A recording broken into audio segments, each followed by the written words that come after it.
Good morning. मसीह सेवाश्रम के online channel पर आपका स्वागत करता हूं। आज हम लोगों को सामाजिक विज्ञान, भारत और समकालीन विश्व इतिहास पार्ट 2 भारत में राष्ट्रवाद पढ़ना है। हम आपको पाठ 1 यूरोप में राष्ट्रवाद पढ़ा चुके हैं और उसमें राष्ट्रवाद क्या है यह परिभाषा आपको बताया गया। उसका संक्षेप यही है कि देश के प्रति अपनी निष्ठा, लगन, देशभक्ति दिखाना राष्ट्रवाद है। यह पहले ही आपको बताया जा चुका है।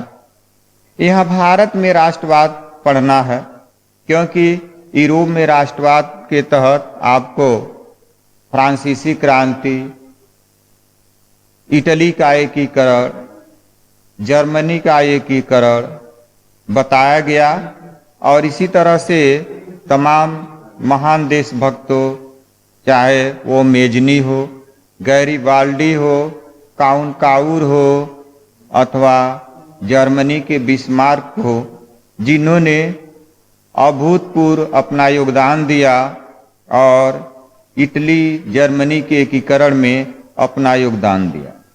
जहाँ तक भारत का सवाल है, भारत के विषय में आप जानते हैं कि भारत कुछ कारणों से अंग्रेजों का गुलाम हो गया। विश्व की एक अनोखी घटना घटी कि व्यापार करने आए अंग्रेजों को भारत जैसे विशाल देश का राज्य प्राप्त हो गया। इसमें भारतवासियों में कुछ कमियां थी, भारतीय समाज में कुछ कमियां थी, जिसका लाभ अंग्रेजों ने उठाया और उन्होंने भारत पर अधिकार कर लिया।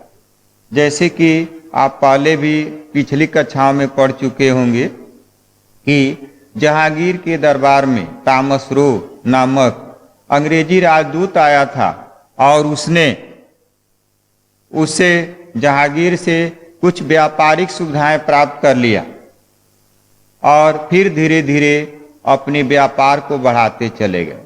लेकिन अंग्रेजों को असली वास्तविक शक्ति तब प्राप्त हुई जब 1757 के प्लासी युद्ध में अंग्रेजों ने बंगाल के नवाब सिराजुद्दौला को पराजित कर दिया और इस तरह से बंगाल पर कब्जा कर लिया। फिर 1764 के बक्सर युद्ध के तहत मीर कासिम को पराजित किया, शुजाउद्दौला और अवध के नवाब की संयुक्त सेना को पराजित कर दिया और फिर जो इलाहाबाद की संधि हुई, उस संधि के तहत ईस्ट इंडिया कंपनी को भारत में व्यापारिक, दीवानी ये सब अधिकार प्राप्त हो गए।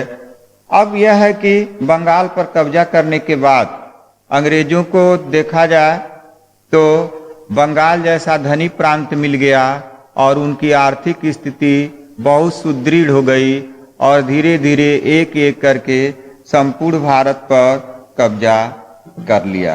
ये बातें आप जानते भी हैं। हम लोगों को अपने पुस्तक के अनुसार इसमें दिया हुआ है पहला विश्व युद्ध, खिलाफत और असहयोग। इन बिंदुओं पर हम चर्चा करेंगे। सबसे पहले है प्रथम विश्व युद्ध यानी पहला विश्व युद्ध।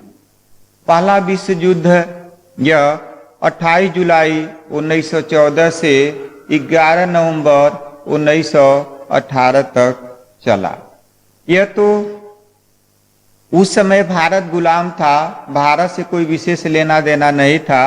फिर भी यहाँ संक्षेप में हम आपको प्रथम विश्व युद्ध के विषय में बताएंगे ताकि आपको कुछ समझ में आ जाए। प्रथम विश्व युद्ध जो शुरुआत हुई उसमें कौन कौन देशों ने भाग लिया, जैसे Germany, Austria, Hungary, Bulgaria, Turkey, रूस, ये सब भाग लिए। आज का होमवर्क है पाठ 1 इटली का एकीकरण आपको प्रश्नोत्तर याद करना है। धन्यवाद।